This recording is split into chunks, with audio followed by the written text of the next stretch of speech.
तो आप देख रहे हैं अब्दुल्ला खान केमिस्ट्री चैनल। तो ये जो आज का लेक्चर है ये 9th क्लास की केमिस्ट्री का मैटर एंड प्रॉपर्टी से लिया गया है। और इस टॉपिक का नाम आप थंबनेल पे देख चुके हैं, Boyle's law and park-Charles law. तो हम बॉयल्स लॉ को देखते हैं पहले कि बॉयल्स लॉ क्या होता है। इसके हम लॉ को भी देखेंगे और साथ हम इसकी जो वेरिफिकेशंस हैं कि ये लॉ, इसको लॉ क्यों क्या कहा जाता है। ये लॉ हमेशा हर चीज़ को कहा जाता है जो हमेशा हर लिहाज से सेम हो, हर लिहाज से हो। मतलब कि सूरज में येलो दिखता है तो दुनिया किसी भी से दिखे तो आपको सूरज येलो ही दिखेगा। तो ये एक लॉ समझ आ गए स्टूडेंट्स, वेरी गुड, क्लियर। देखते हैं रॉबर्ट बॉयल्स लॉ था ये। ठीक है स्टूडेंट्स, ये बॉयल्स लॉ है। इसकी जो प्रेजेंटेड डेट थी, कब प्रेजेंट हुआ, ये प्रेजेंट हुआ 1662 में। और ये जो साइंटिस्ट थे इनका नाम था रॉबर्ट बॉयले। इनका नाम क्या था स्टूडेंट्स, इनका नाम था स्टूडेंट्स रॉबर्ट बॉयले। ये आपको सामने दिखाई दे रहा है।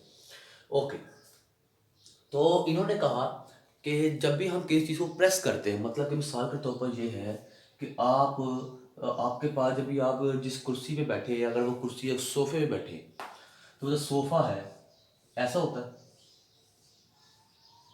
ये वो सोफ़ा है। तो जब आप इसके ऊपर बैठ, अब देखिए सोफे का एक वॉल्यूम है, ये सोफे का एक वॉल्यूम है, एक हुजम है। तो जब आप इसके ऊपर बैठते हैं, जब आप इसके ऊपर बैठते हैं मतलब कि जब आप इसके ऊपर प्रेशर लगाते हैं, नतीजे में सोफा क्या हो जाएगा, दब जाएगा। तो आप देखिए इसका वॉल्यूम क्या आ गया, ये V2, ये V1। मतलब कि जब आप प्रेशर लगाते हैं एक ऑब्जेक्ट के ऊपर तो नतीजे में उसका वॉल्यूम डिक्रीज होना स्टार्ट हो जाता है। और यही कंडीशन हम हर हालत में देखते हैं। जब आप बच्चों के हाथ में जो बालून होता है, अगर आप उस बालून को, जब आप होता है कि बच्चों से वो बालून छीन लेते हैं, तो जब आप उस बालून को ऐसे प्रेस करते हैं, ठीक है, प्रेशर अप्लाई करते हैं, तो नतीजे में बालून की शेप ये हो जाती है। तो इस पॉइंट से देखिए पहले वॉल्यूम ये था, V1 था, और अब जब आपने दबा दिया, ठीक है, अब इसका वॉल्यूम V2 हो गया। मतलब कि जब आपने प्रेशर अप्लाई किया तो नतीजे में इसका वॉल्यूम क्या हो गया, डिक्रीज हो गया। सॉरी गुड, वॉल्यूम क्या हो गया, डिक्रीज हो गया। समझ आ गई। और भी बहुत सारे एग्जांपल्स हैं, हम हर रोज देखते रहते हैं अपने इर्द गिर्द एनवायरनमेंट के अंदर। तो उन्होंने कहा जब भी आप किसी भी ऑब्जेक्ट पे यानी कि प्रेशर लगाते हैं तो नतीजे में उसका वॉल्यूम डिक्रीज होता है। तो उन्होंने इसकी जो लिया, जो एग्जांपल ली, वो एग्जांपल थी ये। उन्होंने एक कंटेनर लिया, ठीक है स्टूडेंट्स, उन्होंने एक कंटेनर लिया और उस कंटेनर के अंदर उन्होंने उस कंटेनर के ऊपर उन्होंने रख दिया एक पिस्टन। पिस्टन कहते हैं ढकने को। तो ये आपके पास है पिस्टन, ठीक है जी। और इस पिस्टन के अंदर भरी हुई है गैस। समझ आ गई। तो हुआ क्या बेटा, क्योंकि हम जो है ना प्रेशर और वॉल्यूम का जो रिलेशन है वो अस्सी तरह का नाम है गैस के अंदर देख सकते हैं। क्योंकि अगर आप देखें यहाँ पर तो गैस के मॉलिक्यूल दूर दूर है, इनके मॉलिक्यूल्स का दरम्यान का फासला बहुत ज़्यादा होता है। तो जब हम ऊपर, अभी इसका देखिए वॉल्यूम है ये, इसका वॉल्यूम है V, समझ आ गई, इसका V1, और ऊपर से कुछ ना कुछ प्रेशर लग रहा है, मिसाल के तौर पर P1। समझ आ गई, समझ आ गई। अब मैं ऊपर से प्रेशर बढ़ाता हूँ, अब मैंने ऊपर से प्रेशर बढ़ाया, वो हो गया P2। जब प्रेशर बढ़ाऊंगा तो ये पिस्टन नीचे मूव करेगा। जब पिस्टन नीचे मूव करेगा तो नतीजे में आपके पास ये कंडीशन होगी, जो आपके पास वही कंटेनर। तो जब प्रेशर लगाया तो नतीजे में ये पिस्टन कहाँ पे आ गया, इधर। और गैस के मॉलिक्यूल्स क्या हो गए, करीब करीब आ गए। इसका मतलब जब आपने प्रेशर लगाया तो V2 और P2 लगाया, तो आपके पास प्रेशर बढ़ाने से आपके पास वॉल्यूम क्या हो गया, डिक्रीज। प्रेशर बढ़ाने से वॉल्यूम क्या हो गया, डिक्रीज हो गया, V2 हो गया। तो यहां से उन्होंने कहा कि जब भी आप किसी भी ऑब्जेक्ट पे प्रेशर लगाते हैं, ठीक है, तो उसका वॉल्यूम डिक्रीज होता ही है। तो मेजर जो वॉल्यूम डिक्रीज हमें दिखता है वो गैसियस स्टेट में दिखता है, क्योंकि सॉलिड्स के अंदर जो होते हैं, सॉलिड्स के अंदर एटम्स इंतहाई करीब करीब होते हैं। तो उनको हम प्रेशर लगाए भी, इसको मैं जितना मर्जी प्रेस करूँ तो उसका वॉल्यूम डिक्रीज नहीं होगा, क्योंकि इसमें एटम्स इंतहाई करीब हैं, तो वो करीब नहीं हो सकते, इसलिए हमें इसका वॉल्यूम चेंज नजर नहीं आ रहा। जो लिक्विड्स होते हैं, जो लिक्विड्स लिक्विड्स के मॉलिक्यूल्स के दरमियान कुछ ना कुछ फासला होता है, लेकिन इतना ज़्यादा नहीं होता कि हम उसको आसानी से कंप्रेस कर सकें। समझ आ गई? तो हम जब वो कंप्रेस करते हैं तो वॉल्यूम के अंदर चेंजिंग में हमें नज़र नहीं आती, क्योंकि हमें उन मॉलिक्यूल्स को करीब लाने के लिए बेतहाशा हाई लेवल प्रेशर देना पड़ेगा, और जो हमारे हाथ दे नहीं सकते। समझ आ गई? क्योंकि मॉलिक्यूल्स के दरमियान अट्रैक्टिव और रिपल्सिव फोर्सेस होती हैं। जब वो करीब आते हैं तो एटम्स के वैलेंस इलेक्ट्रॉन्स आपस में करीब आते हैं, नतीजे में सिमिलर चार्ज की वजह से रिपल्शन का अमल होता है और वो मॉलिक्यूल दूर होने की कोशिश करते हैं। तो इसी रिपल्शन को वजह से वो करीब नहीं आते, और जब वो प्रेशर लगाते हैं तो रिपल्शन पैदा होती है। इसीलिए हमें लिक्विड्स के अंदर प्रेशर अप्लाई करने में ज़्यादा वॉल्यूम चेंज दिखता नहीं है।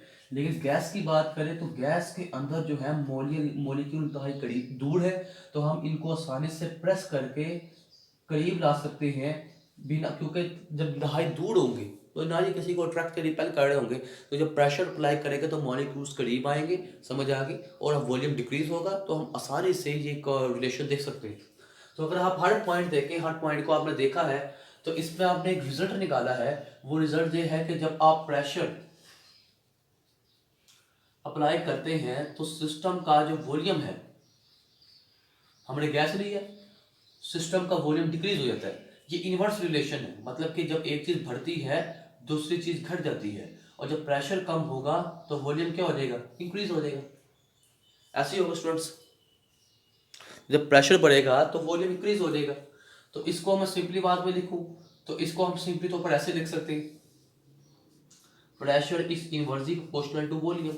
अब इसको अगर हमें सोल्व करना है तो यहाँ पे जो है प्रोपोर्शनैलिटी है, इस यहाँ पे ले आए कोई कांस्टेंट, तो वो कांस्टेंट हमारे पास है के। क्या है? के। के को हम कहते हैं बॉयल्स कांस्टेंट। वो कांस्टेंट जो बॉयल्स ने अपनी क्वेश्चन को क्लियर करने के लिए इस्तेमाल किया। तो अब इसी क्वेश्चन को आगे लेते हैं, तो आपके पास हो गया P is equal to K divide by V, then V आके मल्टीप्लाई हो जाएगा, बॉयल्स कांस्टेंट वी आके मल्टीप्लाई हो जाएगा। So P V is equal to K V, Boyle's constant equal to P V. अगर आपसे पूछे कि बॉयल्स कांस्टेंट की डेफिनेशन क्या होगी, मतलब कि आप बॉयल्स कांस्टेंट की डेफिनेशन को कैसे बता सकते हैं, तो बड़ा आपको साफ दिख रहा है, ये फार्मूला देखें। तो Boyle's constant is defined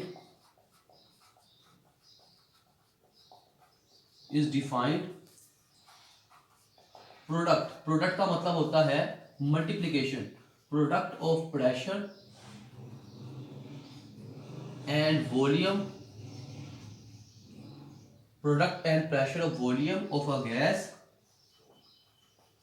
at constant temperature. ठीक है जी। तो आपके पास ये वॉल्यूम और प्रेशर की मल्टीप्लिकेशन है, और इसी को हम कहते हैं बॉयल्स कांस्टेंट। ठीक है स्टूडेंट्स, इसी को हम कहते हैं, अगर नजर आ चुका होगा, इसी को हम कहते हैं बॉयल्स कांस्टेंट।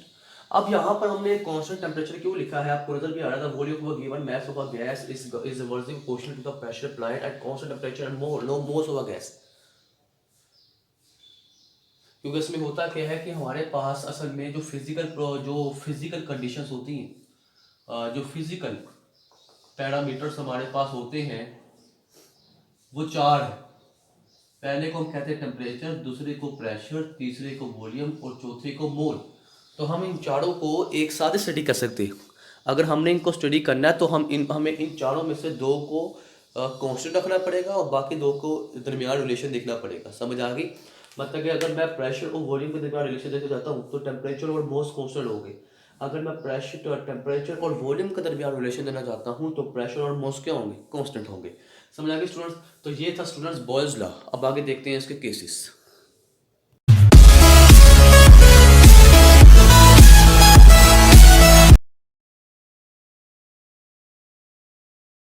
निकाला है वो बॉयल्स लॉ था P V is equal to K, P V is equal to K. तो अगर ये लॉ है तो इसके कांस्टेंट की वैल्यू हमेशा क्या होगी? कांस्टेंट होगी।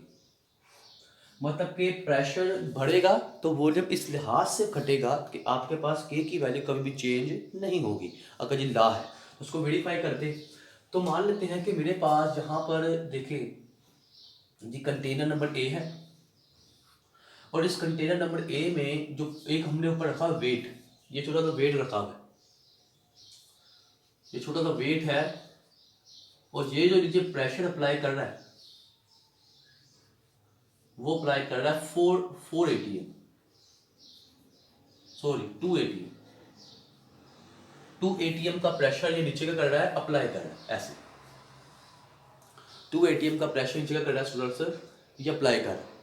क्लियर हो गया? ओके। अब जब 2 ATM का जब प्रेशर ये नीचे की तरफ अप्लाई करेगा तो यहाँ पे जो वॉल्यूम है, जो वॉल्यूम है वो V है। मतलब कि 2 ATM का प्रेशर पर गैस का वॉल्यूम ये है, पिस्टन जहाँ पर है, तो इसको हम प्रेशर P1 कह देते हैं। P1 is equal to 2 ATM और जो वॉल्यूम V1 है वो है हमारे पास 1 क्यूबिक डेसीमीटर। तो जो वॉल्यूम है वो है 1 cubic decimetre. V1 1 cubic decimetre.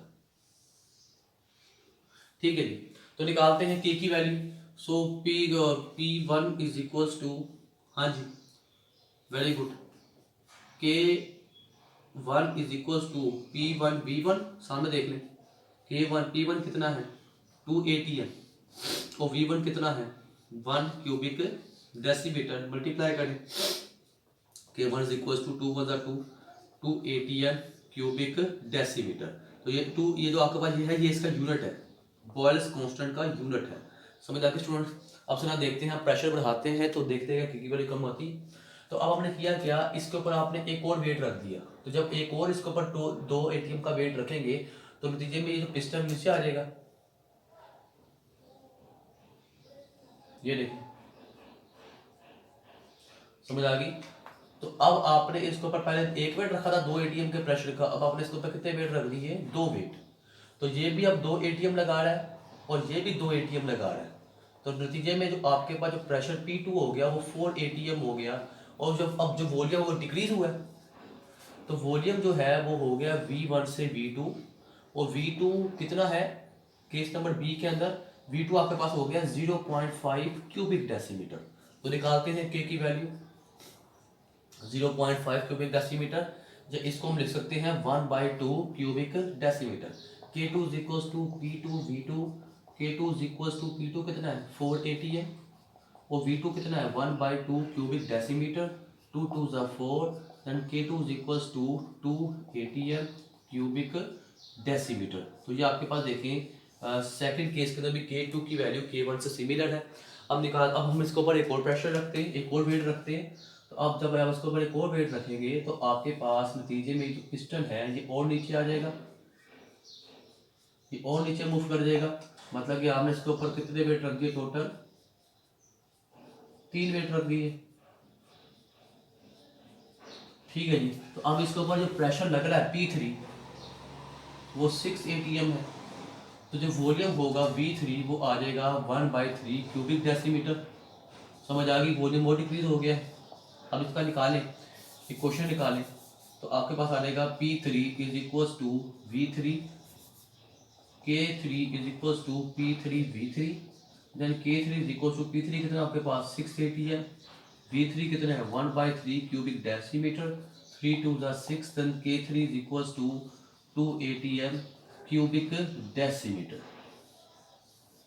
Okay, तो यहाँ पे आप देखें कि आपके पास हर पॉइंट पे जो वैल्यू है K की वो क्या आ रही है, सिमिलर आ रही है। मतलब कि अगर रिजल्ट की बात करें K1 is equal to K2, K2 is equal to 3 and K is equal to K। तो हमारे पास ये लॉ क्या हो गया है, वेरीफाइड हो गया। तो ये लॉ की वेरिफिकेशन। ओके स्टूडेंट्स, क्लियर है? Very good. तो ये था स्टूडेंट्स बॉयल्स लॉ। ये जो है 17 इनकी जो इन्होंने 1787 के अंदर इन्होंने अपना जो लॉ था ये प्रेजेंट किया, presented by J Charles, presented by J Charles. ये आपको सामने की पिक्चर नजर आ रही है स्टूडेंट्स, ये जे चार्ल्स है।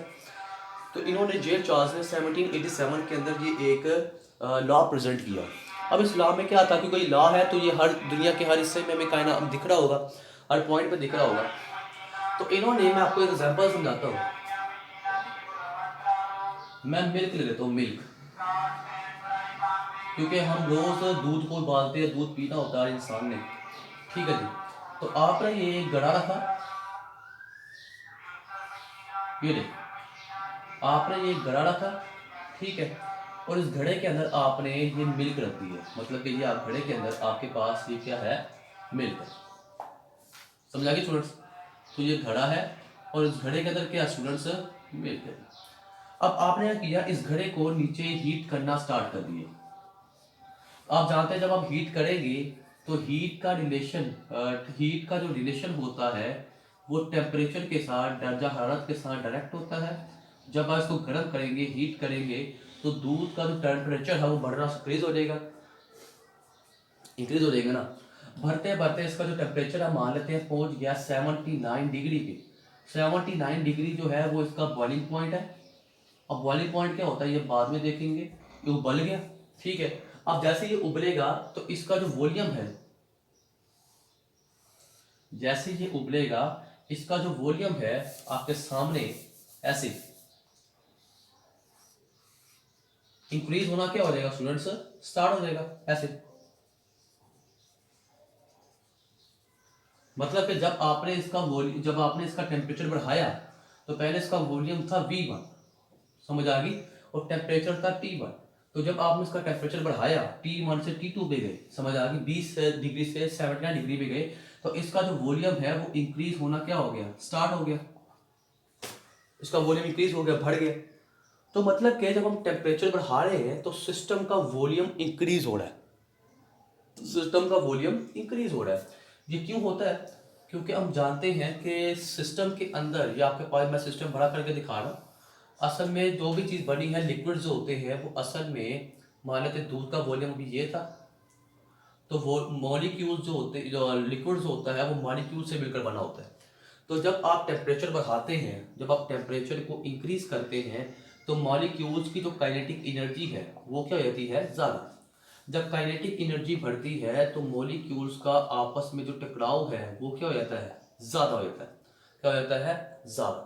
तो जब मॉलिक्यूल्स का टकराव आपस में ज़्यादा होगा, जैसे कि मिसाल के तौर पर दो पर्सन ऐसे खड़े हैं, अभी देखिए ये दो मार्कर ऐसे हैं, तो अभी ये वॉल्यूम है, तो जब आप इस मालिक को धक्का देंगे, इसको एनर्जी देंगे, काइनेटिक एनर्जी देंगे, तो ये काइनेटिक एनर्जी को इस्तेमाल से टकराएगा, नतीजे में ये से दूर चला जाएगा। मतलब कि जब टकराने के अमल में सिस्टम का वॉल्यूम इंक्रीज हो गया, समझ आ गई। इसी तरह मॉलिक्यूल्स टकराते हैं और टकराने के अमल में मॉलिक्यूल दूर दूर जाते हैं और आपको सिस्टम का वॉल्यूम इंक्रीज हुआ हुआ दिखाई देता है, समझ आ गई। ये ऐसे आपको दिख रहा होता है, समझ आ गई स्टूडेंट्स। तो ये पहले आपके पास V1 था, समझ आ गई, टेम्परेचर T1 पे। जब आपने टेम्परेचर T2 किया तो वॉल्यूम क्या हो गया, T2। क्या होगा स्टूडेंट्स, T2।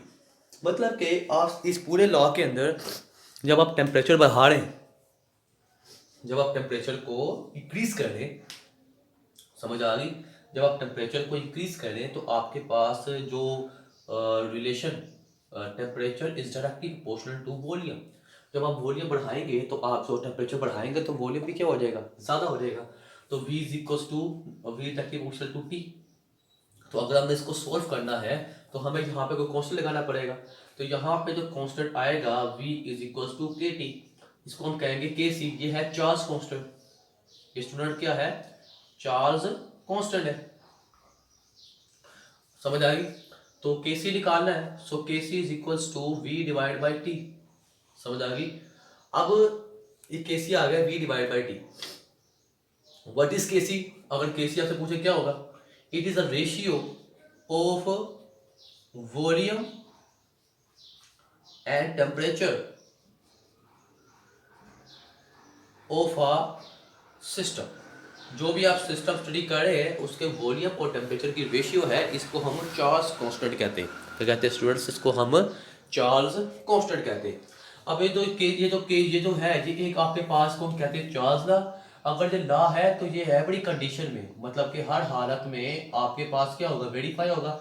मतलब कि जब आप टेम्परेचर बढ़ाएंगे तो वॉल्यूम इस लिहाज से बढ़ेगा कि आपके पास के की वैल्यू, KC की वैल्यू कभी भी चेंज नहीं होगी। तो ये लॉ क्या होगा, वेरीफाइड होगा। चलिए हम देखते हैं इसकी वेरिफिकेशन नेक्स्ट, कि क्या ये अप्लाई होता है बॉयज लॉ की तरह।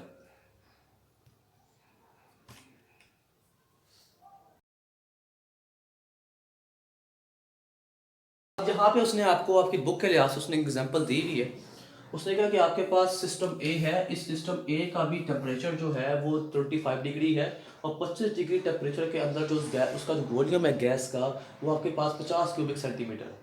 फिर आपने टेम्परेचर T1 से T2 कर दिया 100 डिग्री। जब टेम्परेचर बढ़ेगा तो सिस्टम का वॉल्यूम इंक्रीज होगा और वॉल्यूम आपके पास 50 से गया 100 नहीं 62.5 क्यूबिक सेंटीमीटर पे बी सिस्टम पे चला गया। ओके, अब हमारे पास अगर चार्ल्स लॉ वेरीफाइड है लॉ है तो इसके की वैल्यू हर पॉइंट पे क्या आएगी, सेम आएगी। तो देखते हैं क्या क्या ये बात हकीकत है। अब होता क्या है, यहाँ पे हम बात कर रहे हैं टेम्परेचर पैरामीटर की, टेम्परेचर की। जो टेम्परेचर है इसके असल में हम इसको टेम्परेचर को मापते हैं 3 कंडीशंस में। पहला होता है डिग्री, जिसको सेल्सियस कहते हैं। दूसरा होता है फ़ारेनहाइट, जिसको एफ नोट और इसको सी नोट, और तीसरा होता है केल्विन। हम टेम्परेचर को इन 3 यूनिट्स के अंदर डिफाइन करते हैं। समझ आ गई? 3 यूनिट्स के अंदर समझ आ गई स्टूडेंट्स? क्लियर है? मतलब कि टेम्परेचर जो डिग्री है वो लार्जेस्ट यूनिट है, डिग्री जो है वो लार्जेस्ट यूनिट है। समझ आ गई? लार्जेस्ट यूनिट है, मतलब कि इसका मान लेते हैं 0 डिग्री। तो 0 डिग्री के अंदर कितने फ़ारेनहाइट होते हैं? 0 डिग्री के अंदर 32 फ़ारेनहाइट होते हैं। समझ आ गई? मतलब कि 0 डिग्री के अंदर 32 फ़ारेनहाइट आ रहे हैं और 0 डिग्री के अंदर 273 केल्विन आ रहे हैं। मतलब कि 0 डिग्री के अंदर 32 फ़ारेनहाइट है और 0 डिग्री के अंदर 273 केल्विन है। मतलब 0 डिग्री लार्जेस्ट यूनिट है। 0 डिग्री क्या है? एक लार्जेस्ट यूनिट है जी। क्लियर है स्टूडेंट्स? Okay, largest unit. तो बेटा मैं यहाँ पे कुछ फॉर्मूला लिख रहा हूँ क्योंकि हम तीनों के तरीके से के की वैल्यू फाइंड करने की कोशिश करेंगे। समझ आ गई? पहले हम टेम्परेचर की डिग्री के लिहाज से वैल्यू पुट करेंगे, फिर टेम्परेचर की फ़ारेनहाइट के लिहाज से पुट करेंगे और फिर टेम्परेचर की केल्विन के लिहाज से। देखते हैं कहाँ वैल्यू कांस्टेंट आती है के की। तो अगर आपके पास टी, अगर आपने केल्विन में टेम्परेचर निकालना है तो टी सी को आपने 273 में ऐड कर देना है। समझ आ गई? अगर आपने फ़ारेनहाइट में निकालना है तो T is equal to 1.8 degree plus 32। तो आप डिग्री को 1.8 से मल्टीप्लाई करें और 32 में ऐड करें तो आपके पास फ़ारेनहाइट में टेम्परेचर आ जाएगा। तो पहले देखें डिग्री के लिहाज से। So K C is equal, sorry my mistake. तो हमने के3 निकालना है, K1 निकालना है। तो K1 इज इक्वल टू क्या आएगा? V divide by T. ठीक है, V1 डिवाइड बाई T1। समझ आ गई? तो ये हम निकाल रहे हैं के सी के लिहाज से, के डिग्री के लिहाज से के की वैल्यू। समझ आ गई स्टूडेंट्स? के डिग्री के लिहाज से के की वैल्यू डिग्री के लिहाज से। ओके, तो पुट करें तो आपके पास वॉल्यूम कितना है? V1 50 क्यूबिक सेंटीमीटर और T1 कितना डिग्री में? 25 डिग्री। तो जहाँ पे वैल्यू पॉजिटिव है ऊपर आपकी नेगेटिव हो जाएगी। ठीक हो जाएगी? तो ये आपके पास आ जाएगा 2 क्यूबिक सेंटीमीटर पर डिग्री। तो इस सिस्टम की के की वैल्यू ये है के सी की। तो K2 निकालते हैं, K2C डिग्री। समझ आ गई? V2 divide by T2। तो V2 आपके पास है 62.5 क्यूबिक सेंटीमीटर और T2 आपके पास है 100 डिग्री। तो आपके पास प्लस में, तो जब आज को डिवाइड करेंगे तो आपका आंसर आएगा 0.621। समझ आ गई? क्यूबिक सेंटीमीटर पर डिग्री। तो अगर आप गौर करें जब हमने यहाँ पर टेम्परेचर की डिग्री में वैल्यू पुट की है तो आपके पास K1 is not equal to K2। तो यहाँ तो लॉ वेरीफाइड नहीं हो रहा, नोट, कोई लॉ वेरीफाइड नहीं हो रहा। तो अब हम जाते हैं केल्विन के ऊपर। अब हम जाते हैं केल्विन के ऊपर। सो विद द केल्विन, तो आप पहले जो डिग्री की वैल्यू है वो केल्विन में कन्वर्ट कर लें। तो आपके पास यहाँ पर आएगा तो आपके पास आ जाएगा K 1 is equal to V1 divide by T1। तो V1 आपके पास है 25 क्यूबिक सेंटीमीटर और T1 आपने डिग्री में कन्वर्ट करना है और केल्विन में then T K is equal to T C plus 273। तो आपके पास T1 आया है कितना? 25 प्लस 273। तो आपके पास आ जाएगा कितना जी? 293 केल्विन आ गया। इस तरह T2 भी निकाल लें, then T2 is equal to TC plus 273, then T2 TC कितना है आपके पास 100 प्लस 273, तो आंसर क्या आ गया 373 केल्विन। तो 100 डिग्री के अंदर 373 केल्विन होते हैं और 25 डिग्री के अंदर 293 केल्विन होते हैं। चलिए आप यहाँ पे सॉल्व करते हैं। तो आपके पास K1 यहाँ वैल्यू पुट करें तो आपके पास आएगा 25 डिग्री के अंदर आपके पास आते हैं 293 केल्विन। तो K1 is equal to 0.621 cubic centimetre पर केल्विन। ये आपके पास यहाँ पे आंसर आ गया। ठीक है स्टूडेंट्स, 0.621 आपके पास क्या आ गया, सॉरी 0.16 आ गया जी। ये K1 की वैल्यू आ गई। अब K2 की निकालते हैं। K2 is equal to V2 divide by T2। तो आपके पास आ जाएगा V2 आपके पास है 100 क्यूबिक सेंटीमीटर, समझ आ गई, सॉरी V2 है 62.5 क्यूबिक सेंटीमीटर और वॉल्यूम आपके पास है 370 केल्विन। तो जब K2 निकालेंगे तो आपके पास आ जाएगा 0.16 क्यूबिक सेंटीमीटर पर केल्विन। तो अब देखिए जब आपने टेम्परेचर को केल्विन में पुट किया है तो आपके पास K1 is equal to K2, तो आपके पास जो लॉ है वो वेरीफाइड हो गया। क्या हो गया, वेरीफाइड हो गया। तो मतलब कि डिग्री के जो चार्ज कांस्टेंट का यूनिट क्या है, उस वो चार्ज कांस्टेंट का वो यूनिट होगा जिसमें चार्ज लॉ वेरीफाइड हो रहा होगा, वो है केल्विन। तो चार्ज लॉ का यूनिट है क्यूबिक सेंटीमीटर पर केल्विन, समझ आ गई। और अगर आपसे कोई पूछे चार्ज लॉ किस स्केल पे अप्लाई होता है तो आपको दिख रहा है जहाँ पे चार्ज लॉ वेरीफाइड हो रहा है तो वो है केल्विन स्केल। तो स्टूडेंट ये था बॉयज लॉ, चार्ज लॉ। अगर कोई भी सवाल हो तो प्लीज़ कमेंट सेक्शन पे अप्लाई करें, आई विल आंसर यू। उसको शेयर करें, सब्सक्राइब करें।